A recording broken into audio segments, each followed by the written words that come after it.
Let's pivot over to the running back position. A couple of guys here I really like on this start list. And let's start off with Antonio Gibson, who has been really hard to trust over the last few weeks.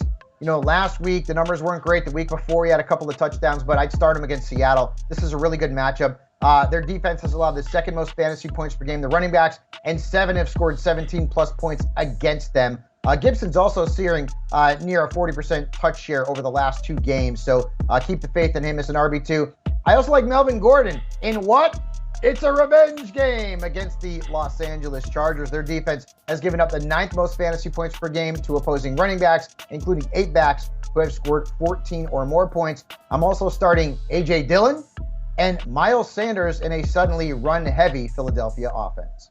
It was sure fun to see Miles Sanders come back and reclaim a big piece of that run game. I think we all wanted to see that, and I love the Melvin Gordon revenge game call. If for DFS, I'm also starting Javonte Williams, and I think Javonte Williams is also a start. He's only like $5,700, very affordable, so I love those. As far as sitting running backs, Fabs, it's off week for Myles Gaskin, right?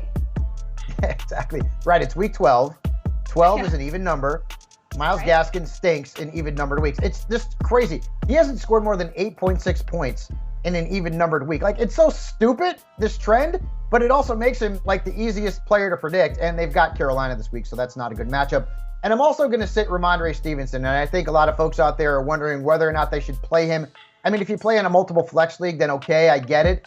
But Damian Harris is still the starter, and at worst, okay, this is going to end up being a backfield committee where you see both of these guys splitting the touches. That's what we saw last week against Atlanta. And the Titans defense has actually been good against running backs. They've allowed the 4th fewest points to the position. So Stevenson is a fade for me. So is Alex Collins on Monday night against Washington. And then Mike Davis lost touches to Quadre Allison, who the Falcons just signed off the practice squad. Mike Davis at this point should be on the waiver wire, not even just on your bench.